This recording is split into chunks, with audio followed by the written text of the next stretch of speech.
All right, good morning. Welcome to the Thurston County Board of County Commissioners agenda setting for Tuesday, June 4th, 2024. It is 9:03 a.m. My name is Ty Menser, Chair of the Board. Vice Chair Fournier is excused for part of this meeting. We have Commissioner Gary Edwards, Commissioner Emily Klaus, Commissioner Carolina Mejia, our County Manager Leonard Hernandez, and Assistant County Manager Rob Gelder. Public virtual attendance is available on the Thurston County YouTube channel. We have 3 hours to go through 5 items, and we'll kick things off with a review of this afternoon's draft agenda. Board meeting of June 4th. That meeting will kick off at 2 p.m. and we'll have Pledge of Allegiance to be led by Vice Chair Fournier, and then approval of the agenda. We'll then go to a presentation, which is a proclamation for Pride Month.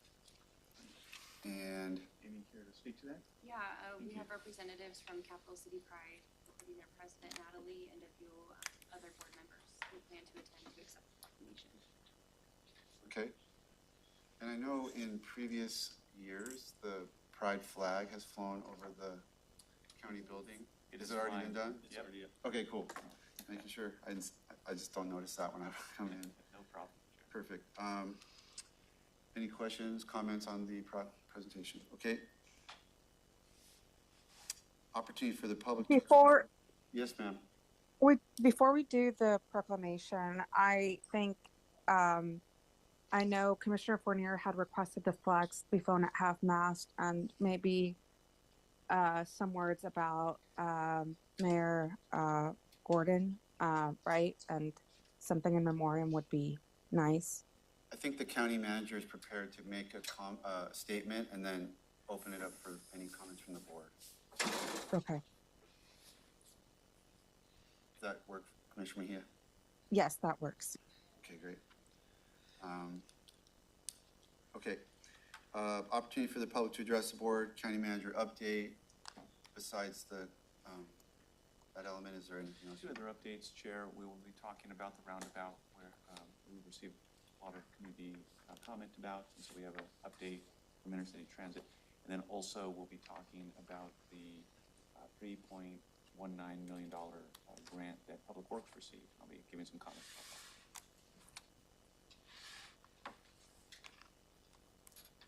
Okay. Any questions for county manager update? Is that the Green Cove? Is that Green Cove money by any chance? Yes, sir.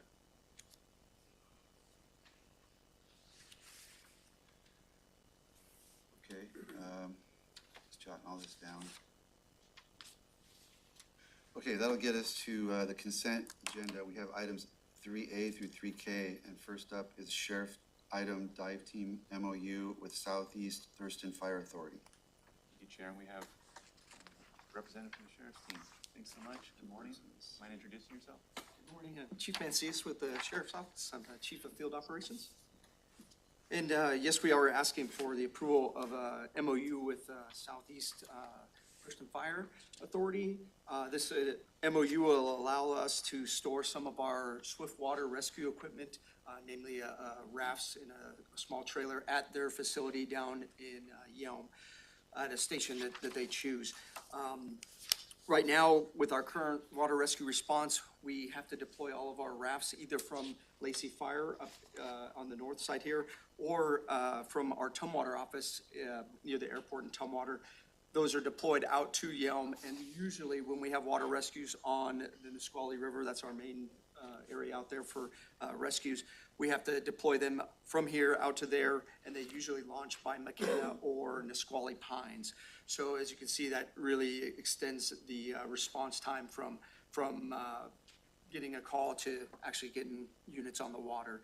So this MOU will allow us to store the stuff there.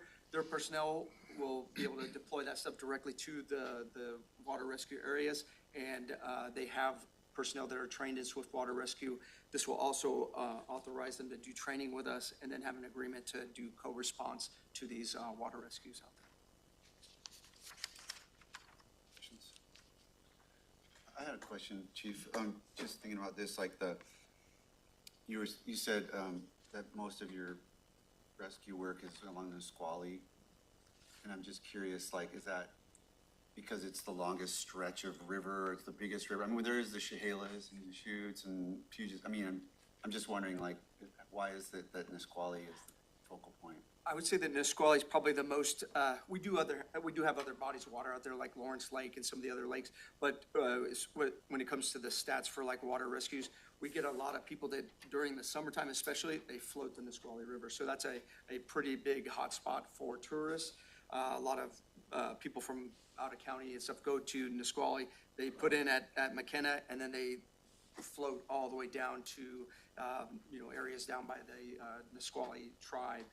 So when people are out there doing the inner tubing and rafting and all that, that makes a pretty high response for us. Our dive team over the last couple of years have gone out there and made signs. There's really only one way in and one way getting out of the river once you get past the Nisqually Pines. So our resources really have to launch there, float all the way down to the spot where they get to the people that need to be rescued, and then continue downriver with them and then pull them out. So I would say just because the amount of traffic that is used for the flotation and the recreation, that's why we get a lot of calls there. And so that's an authorized thing that you can do, it's just people get in trouble in one way or another? Yes, it is. Okay, interesting. Commissioner Mejia? Oh, sorry, I thought I saw your hand. Okay, thank you. Sheriff item, next up, single source purchase for K9 storm intruder integrated camera system. Right, and so for this, we are requesting the approval for a single source purchase of the K9 Storm integrated camera system, which is sold by K9 Storm.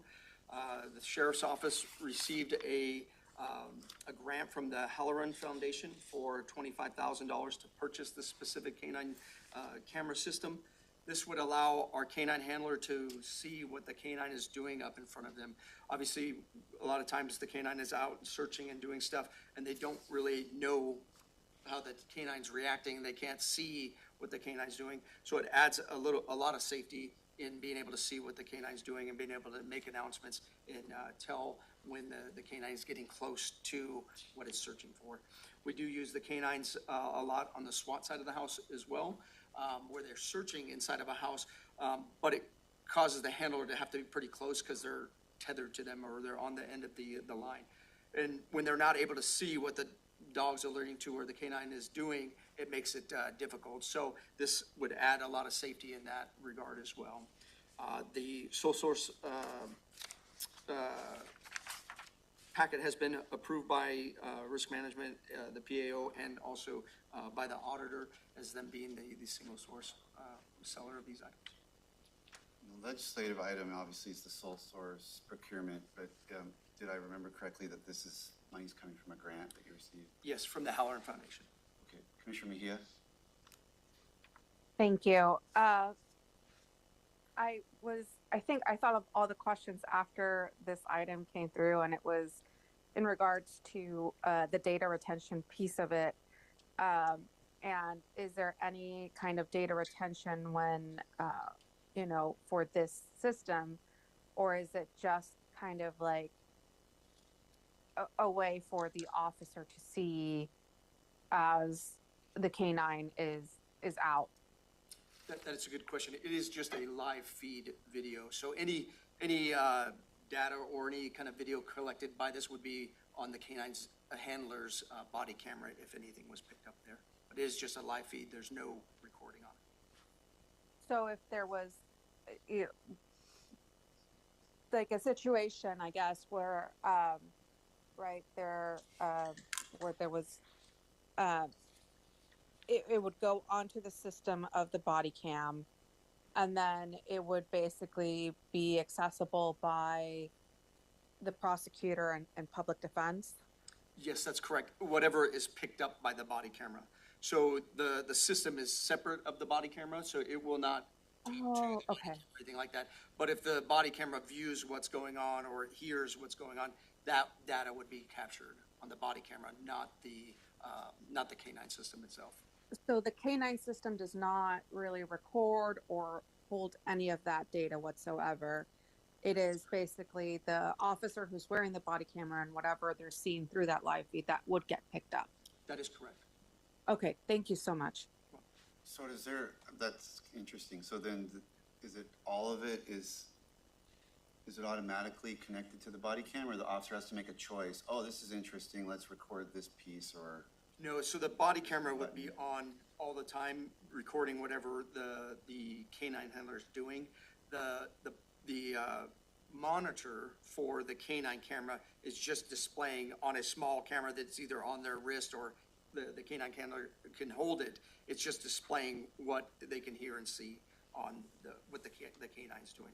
So if that was in front of the body camera, it would pick it up and record it, but it's not attached in any way, shape, or form. It's its own separate system. okay, so if the dog is off somewhere and something's happening that's a very, pertinent to the criminal incident that the prosecutor or the defense would probably like to see, Sure. that wouldn't be captured because it's far away from the body cam? That would not be captured, and we don't capture that right now. So right now, same scenario, canine is out in the distance, only what the canine, or the camera can see, if the canine handler is close enough, is Yeah. getting recorded. So, the announcements, the warnings, all that stuff's being recorded at where the handler is. So this canine camera would allow the handler to see and hear what's going on with the canine as it's forward deployed, and then make decisions of how to interact with the canine and what the canine does.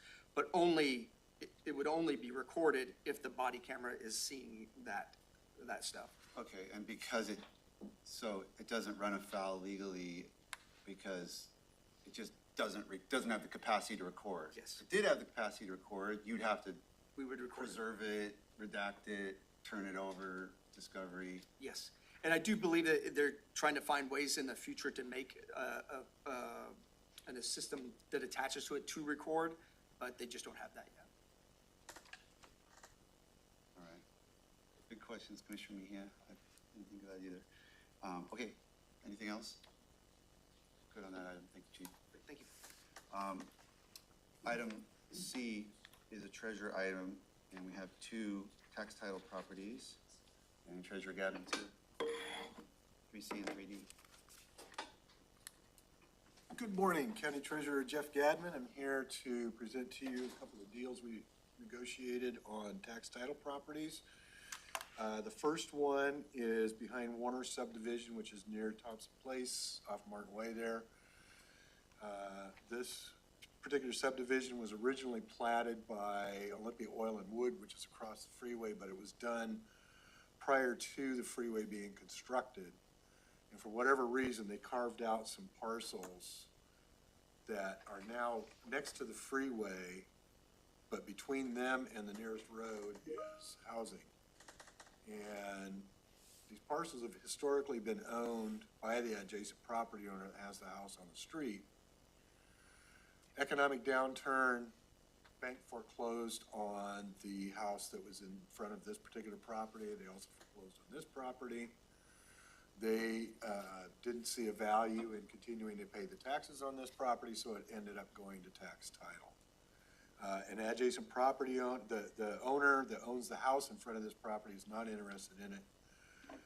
Adjacent property owner to the west is offering to pay $4,200 for this property. The second one is in one of the divisions of Lake Patterson. It is a tract that normally would be in common ownership, but for whatever reason on the face of this plat, they said it was supposed to be owned by an adjacent property owner. The person who owned it before quit paying the taxes, so we ended up taking it, no bids, because it's not usable and actually has some wet area. So one of the adjacent property owners is offering to purchase this now for $8,000. Questions for the treasurer? My only question would be, the dollar amount's a good deal. Thank you, Treasurer, for getting those back on the tax rolls. How come we wouldn't have the dollar amount in here so the public knows we're doing our darndest to raise money? It's in the application as part of the public. Yes, but just, because this is what people read right here. The EAIS. Yeah, the EIS. Yeah, we could start putting that in there. Thank you. I think it just shows that you're really out there hustling. Yeah. Thank you. I'm not saying it has to be now either. I don't want to make any changes. No, we'll do that in the future. Thanks. Great, thank you, Treasurer. All right, thank you. Have a good day, everybody. Brings us to 3E, Central Services, lease amendment extension between Thurston County, and, I think there's a missing and there, Drebeck Investments. Rick was here last time. See, can't tell the name. Is he available? He's not on. I don't know. Chair, can we come back to this item? Yep. We'll loop back to that item. Let's go to Emergency Services. Has two items. 3F is a subrecipient agreement amendment for the fiscal year 20 Homeland Security Grant funding with Black Lake Fire Department. Ben Miller, Todd. Hi, good morning, Commissioners. Ben Miller Todd, Director of Emergency Services. Running through this real quick, I'm actually going to tie the two together, the first and the second. Both of these are for our SORT team. It's a Special Operations Rescue Team. It's made up of over 40 highly trained individuals throughout Thurston County. The team supports rescue in all of Homeland Security Region 3. So just as a reminder, Thurston, Mason, Lewis, Pacific, and Grays Harbor counties, and is able to do confined space rescues, trench rescues, rope rescues, high angle victim rescues, and structural collapse rescues. The first one that we are asking for, I believe on your agenda, is amending fiscal year 20. We are almost done with fiscal year 20. Just as a reminder, it's been extended twice because of the pandemic. And so this will be the final time you see anything fiscal year 20. And then we're also executing a subrecipient agreement for the SORT team as well in fiscal year 23. And so those are the two respective asks. Any questions for Ben? Good to go. Okay, thank you. Public Health and Social Services is next. Revisions to the Veterans Assistance Program Policy. This online chair is Mark Moffett. And over him also we have interim director Jen. Good morning, Commissioners. Mark Moffett, Public Health and Social Services.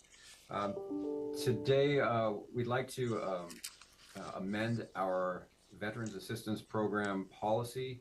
I believe you have the redlined version. I belabored all of those points last week. I'm prepared to do that again for you, unless you have any specific questions. I don't, Mark. I really appreciated this document where you had the red line, then you gave us the comments, and I don't know if that was an unreasonable thing to have you go do, but it really made it super easy for me to understand. So I do appreciate that work. You bet. No, that was no problem. That made a lot of sense doing it that way. Any questions on the policies from the Veterans Assistance Fund? No, Chair, I just want to echo your comments. Appreciate Mark's effort working with the clerk around those comments up and help provide context. So well done, Mark. Thank you, sir. I think we're good to go there. Thank you, guys. Thank you. All right, let's move on to item I. Public Health and Social Services, appointments to Regional Housing Council's Affordable Housing Advisory Board and the Homeless Services Advisory Board. Alex Purse. Good morning, Commissioners. Alex Purse, Affordable Housing Program Manager. I'm here to ask you to approve the Regional Housing Council's recommendation for appointments to the Thurston Affordable Housing Advisory Board and the Homeless Services Advisory Board.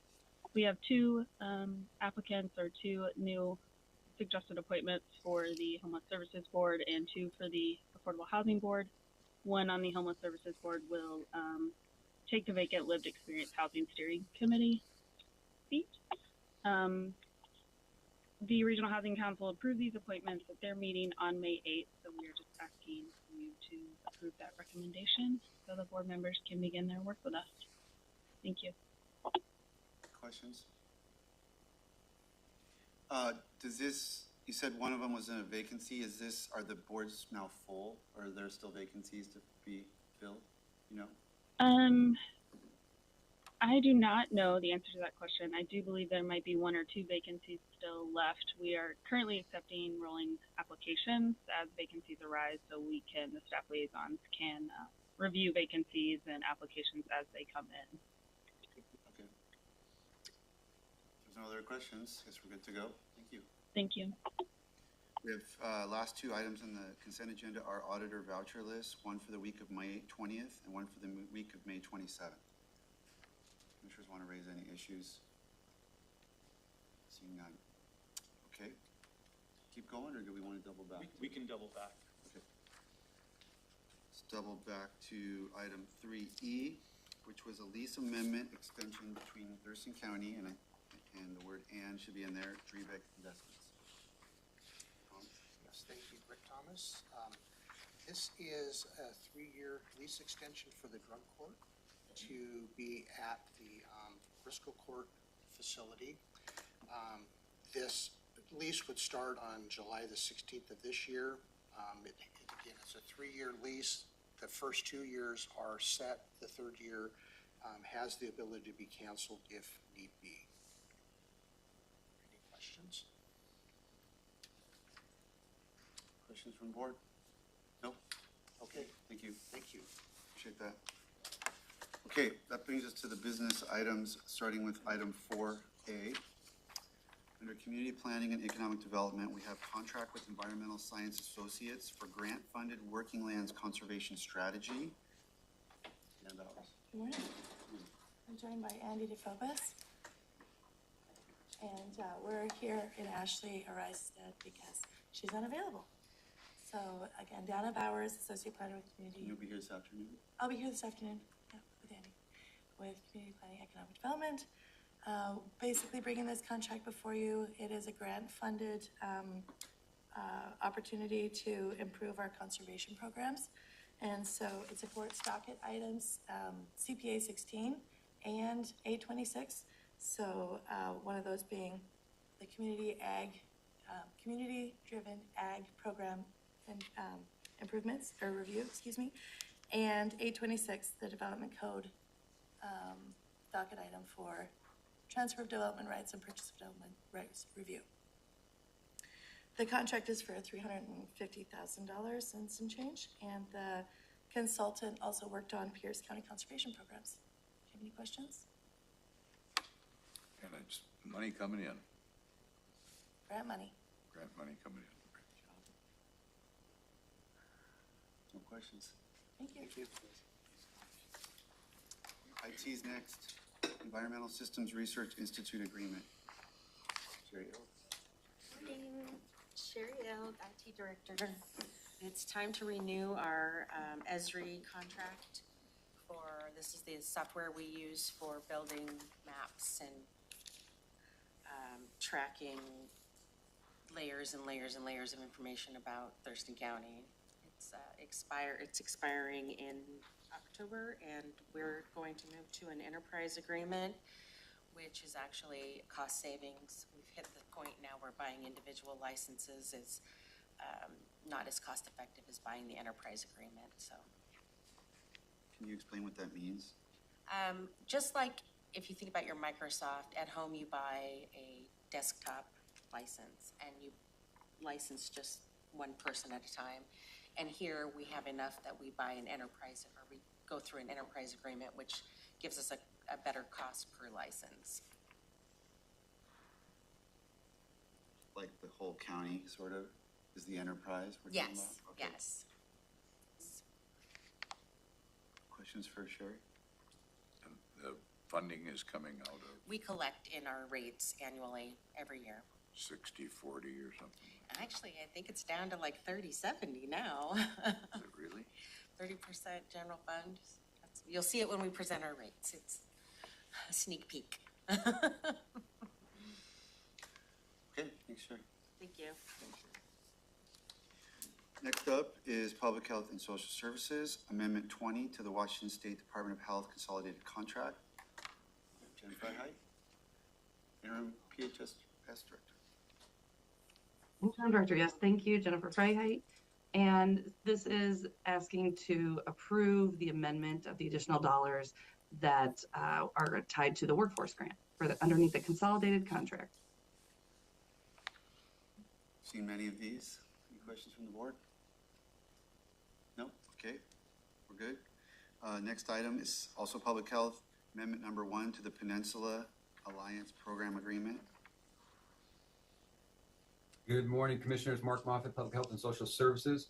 This is an amendment to a current contract with Peninsula Alliance Program, formerly known as the Arc of the Peninsula, is to provide a healthy relationship course in Thurston County. Currently, we do this in Mason County, but we've had up to 100 of our clients with intellectual and developmental disabilities request this program here in Thurston County.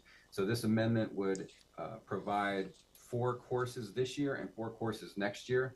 And just to give you an idea of what kind of a curriculum goes into healthy relationship, they go over what is a relationship, what makes a healthy relationship, personal rules and boundaries, friends versus acquaintances, what is dating, what is consent, and what is an unhealthy relationship.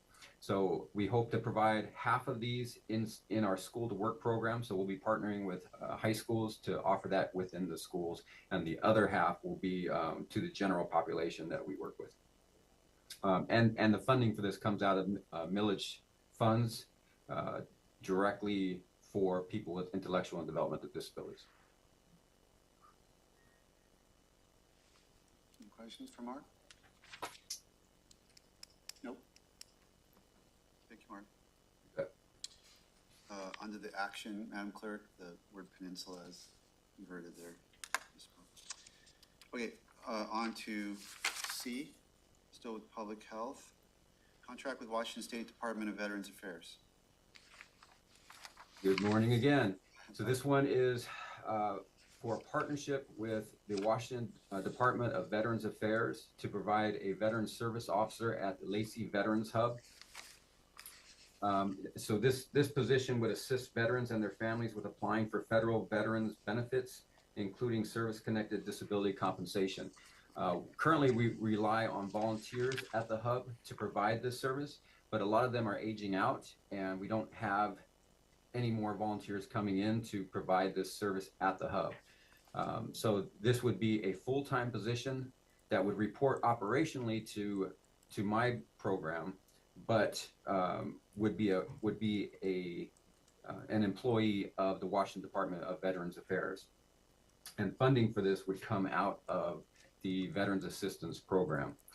One other thing to note about this position that I just forgot, but there's something else that I really want to tell you.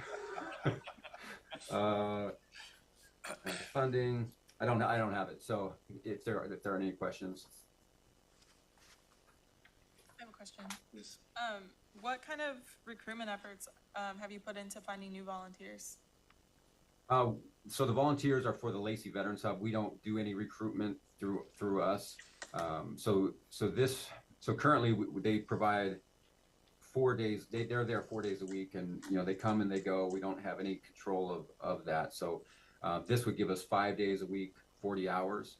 And the one thing I wanted to tell you, and it's a little dated on the data, but in 2022, just in the first 6 months, there were over 2,300 appointments for VA benefits assistance just through the hub. Now, there are VSOs at nationally recognized service organizations such as the VFW, American Legion, the DAV, but this would be in our footprint at the Lacey Veterans Hub. Thank you. You bet. Okay, looks like we're good on that item. Thank you. Next item is contract with Interfaith Works for Golden Gavel operations. Keely Marino. Good afternoon, Commissioners. Keely Marino with Public Health and Social Services. So this is a contract to provide funds to Interfaith Works to operate a permanent supportive housing project that will be taking place at the Olympia Inn, or the Golden Gavel as it's called, out by Interfaith Works. This is related to the Encampment Resolution Program, which was formerly known as the Rights of Way Initiative. These funds are coming directly from the Department of Commerce through our office, the Office of Housing and Homeless Prevention, and are good through June 30th of 2025. Questions for Keely? I have a bunch this morning. Thank you, Keely. Yeah. All right. Next up is 6E, request for proposals for rent assistance payment support. Tom Webster, you guys are right on it. Right, yeah, wait till next time. So thank you. Good morning, Commissioners. Tom Webster, Public Health and Social Services. So here to ask your approval, or will this afternoon, to issue a request for proposal. We have an eviction prevention and rent assistance program, which is funded by the state. We currently have 3 providers that provide that assistance. And so this RFP is seeking for a third-party vendor to assist partners in prevention education with rent assistance payments.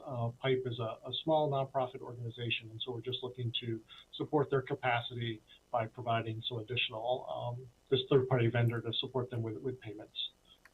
So plan to issue this RFP this Friday on the 7th with applications due the 21st, and we hope to be back to you when you're back in mid-July with a request to sign a contract with a vendor. Happy to answer any questions.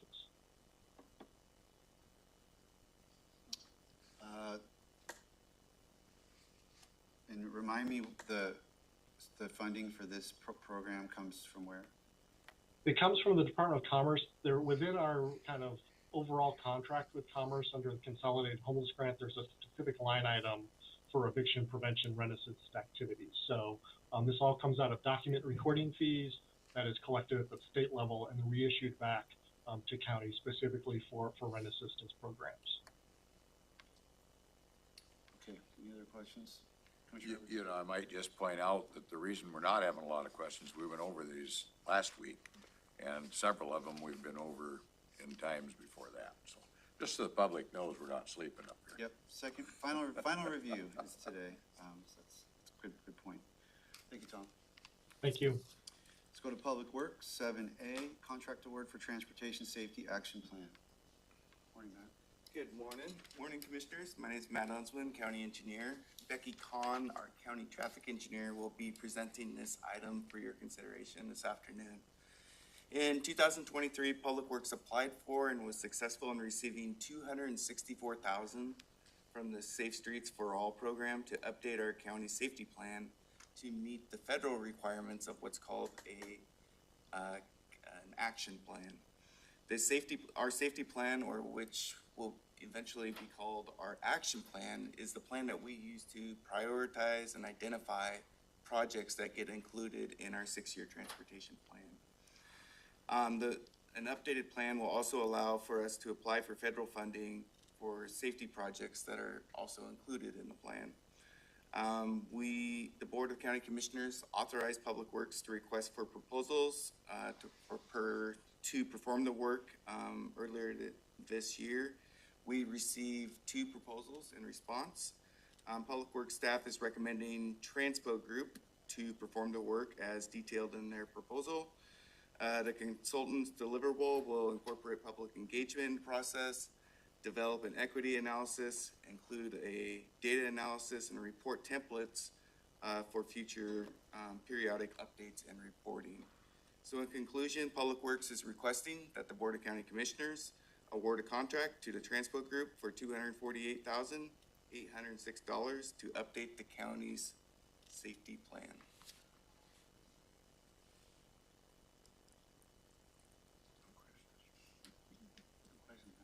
Questions? Stay here. Nope. I'm good. All right, let's go to B. Resolution and call for sealed bids for Boston Harbor water main replacements and inflow and infiltration project. Joe Pahuda. All right, good morning, Commissioners.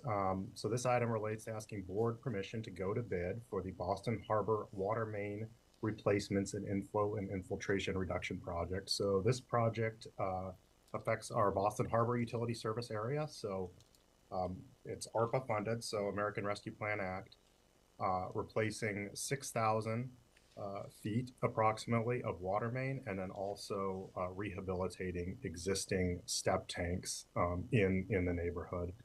The intent of those rehabilitations being reduction of stormwater infiltration and inflow into our sewer system.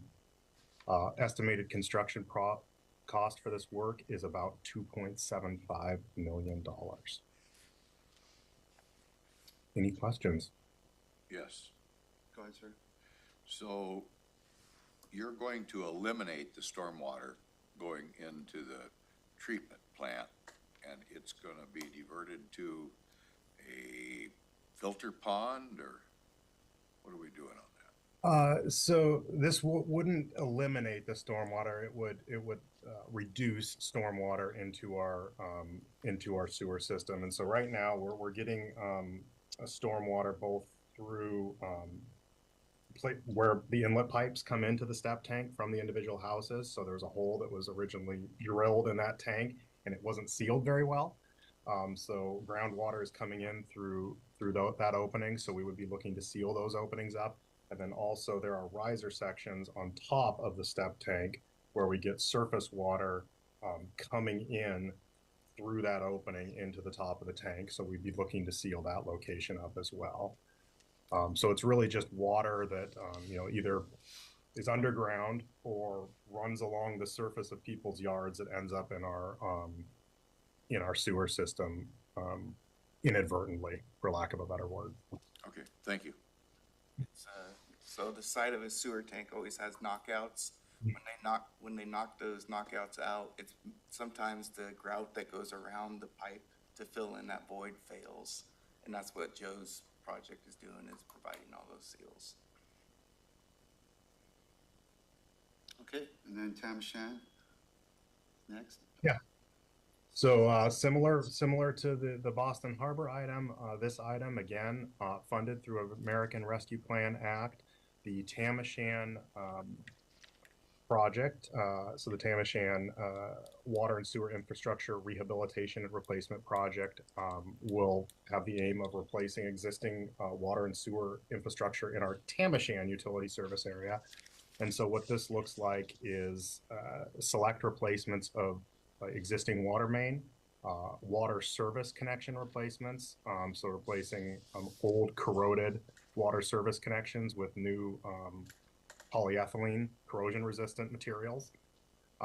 And then lining some of our existing sewer lines in that neighborhood with a cured in place pipe liner, again, with the intent of not only extending the lifespan of that infrastructure, but also reducing inflow and infiltration.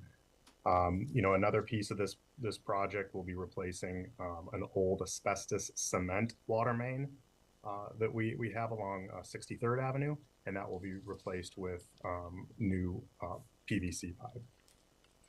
Estimated cost for this project is $2.1 million, and that's construction cost, so it's exclusive of design and engineering. Any questions? Do these types of, I know a lot of public works projects, you have time limits, like with road work, obviously, and fish culvert, you have fish windows. Does this type of a project have a certain time of year you can do it? Or does it just happen to be falling in the summer? We don't have any regulatory drivers for that like we would with a fish window. However, we are timing this work for summer of 2025. Just for no other reason than we're going to be digging in the ground and potentially digging in people's yards, and we want to minimize that impact. And so doing that in the dry season, doing the work in the dry season will help to minimize that impact. All right, thanks. Anything else for Public Works? Nope, thank you guys. All right, thank you. Next up, standing items. Commissioners will have a chance to report on any work sessions, committee meetings, community events, and that will be that, although, don't we have a public hearing? Oh, there it is. I was like, it's usually on the agenda. There it is. Okay, so at 3:30, we will break for a public hearing, two public hearings. One is regarding an ordinance amending code section 910.040E to authorize setting animal control related fees and charges by resolution of the Thurston County Board of County Commissioners. Nicole Martinez. Good morning, Chair. Good morning, Commissioners. Nicole Martinez, Budget and Fiscal Manager. From the agenda, sir, I believe there's one public hearing, so that'll just be for amending the animal code, and then the other will be for updating the rates associated with that code. It's adopting the subsequent resulting resolution that establishes the fees. Okay, so this is just an action, not a hearing. And Madam Clerk, the statutory citation in the action doesn't match the think there's a missing zero. Go ahead, Nicole. Yes, so the public hearing will be to amend Code 9.10, Section 40E. This code regulates the keeping of dogs and animals within the county's unincorporated areas. And so this public hearing will be establishing animal licensing and registration fees by resolution. Pending that public hearing, there will be a request to amend the actual fees, the licensing fees, and so those will be aligned with the jurisdictions, which is Lacey, Olympia, and Tumwater, and we will be adjusting 4 rates. So that's this afternoon. Any questions? Looking for any questions? Nope. Thank you, Nicole. Thank you. Have we received any comments so far? Would those come to you? Yes, they would come to They me would have or come the to you clerk. and you haven't received anything in writing? Okay, good enough. All right, next up, proclamations and awards. Clerk of the board. Good morning, Nancy Davis, Clerk of the Board. The proclamation for Pride Month is included in your packet. Representatives from Capital City Pride, including their president Natalie and possibly a few other board members, are attending to accept the proclamation. The only other update I have is that we moved the proclamation for the fair from July 16th to July 30th, so it falls within the week the fair takes place. At the request of fair staff for Thomasina. Or you're getting the oil in the water. Yes. Commissioner Klaus, did you have a chance to talk to Commissioner Fournier about will you be reading the? Yes, Okay. he's okay with that. Okay. Then we'll just turn that over to you this afternoon. Any questions on the proclamation schedule? Nope. Okay. Then next up is advisory boards and commissions. Updates today, we've received 1 resignation and 1 application from the Timberland Regional Library Board of Trustees. The resignation was from Nicolette Oliver, member at large representative for Thurston County. The application is from Ashley Brooks. I believe this was the applicant mentioned by Commissioner Mejia yesterday. I've passed out, I have informational flyers from the Board of Trustees and confirmed with the Executive Administrator, Rose, that I will send her the appointment letter and application materials once one is made. And she works with Grace Harbor, Lewis, Mason, and Pacific counties afterwards to receive their confirmation letters of our appointment. I mentioned the board has held interviews prior to appointment in the past. They do just have this 1 applicant. We prefer to see if we can't get another applicant or 2 in the coming weeks prior to holding interviews, if that's still the preferred process, and we can work on recruitment efforts. I had checked in with public information based on Commissioner Klaus was basically, we have an applicant, but we probably should put it out for a period of time, and so I was hoping to do that, rather quickly. And Megan, was that something so that we can, see if there's any other interest and then decide how to move forward? I don't think we have to decide that now. I do have a question. Can you make sure that this resignation gets sent to the chair of the board? Because I had an email from her yesterday saying that she didn't really know what was going on. I'll make sure she receives that. And that way, so that, that circle's closed. Okay, so we've got that item to deal with TRL. Anything else that is pending applications or? The other resignation I've received is from Peter Lindgren of the Citizens Commission on Salaries for Elected Officials. Peter served as the legal professional. He is now employed by the Thurston County Prosecuting Attorney's Office. So he is ineligible to serve. Maria is working on recruitment efforts, and we've actually received 1 application last night, and we'll confirm their eligibility before bringing that to you. For the legal spot or for? For another vacant position. For possibly the seat 9 professional personnel okay. management. So more to come on that? Commissioner Mejia? I'm just thinking maybe we should send that vacancy over to the Thurston County Bar Association. That way they can promote it through their members. Thank you. Yep, it's our best chance on that one. Okay, any other questions on boards and commissions? All right, PIO. Morning, Commissioners. Megan Porter, Communications Manager. I just verified with Anna, and there's a post about the TRL vacancy going out at 10:30. So if you have social media, please share that.